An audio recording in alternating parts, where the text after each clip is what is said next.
শ্রমিকের রক্তকে পুঁজি করে, ছাত্রদের রক্তকে পুঁজি করে অন্তর্বর্তী সরকার মশকরা করছেন। এবার অন্তর্বর্তী সরকারকে 24 ঘন্টার আলটিমেটাম দিয়ে হুঁশিয়ার করলেন বৈষম্য বিরোধী ছাত্র আন্দোলনের সমন্বয়ক ও ছাত্র জনতা। হ্যাঁ দর্শক, বিস্তারিত জানতে আমাদের সাথেই থাকুন। সম্প্রতি নতুন উপদেষ্টা নিয়োগকে কেন্দ্র করে বৈষম্য বিরোধী ছাত্র আন্দোলনের শিক্ষার্থীরা রাজধানীর বিভিন্ন জায়গায় আন্দোলন নেমেছেন।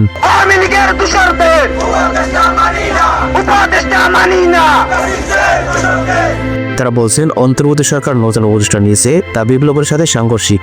ফেসিবাদী দোসরদেরকে স্থান দেওয়া ও শহীদদের রক্তের অবমাননা ও অভ্যুত্থানের সঙ্গে বেইমানের সামিল বলে মনে করছেন তারা।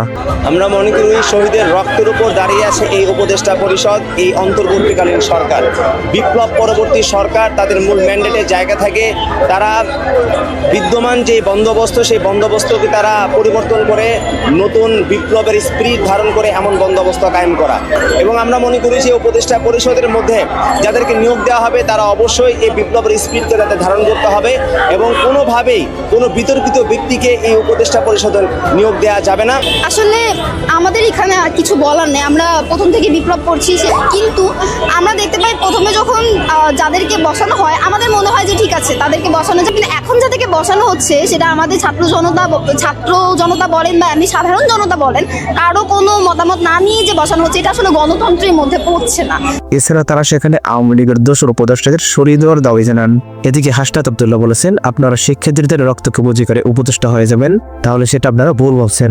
আপনারা মস্করা বন্ধ করে আপনারা বিপদে পড়বেন আর আপনারা বলবেন আর শিক্ষার্থীরা রাস্তায় নেমে আসবেন। এই দিন আর বেশি দিন থাকবে না। আপনাদের সেভ করার জন্য শিক্ষার্থীরা আর আসবে না।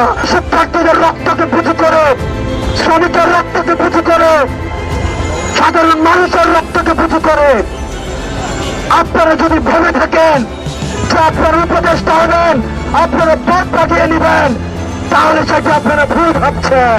প্রিয় দর্শক, এই বিষয়ে আপনার মূল্যবান মন্তব্য জানান কমেন্ট বক্সে।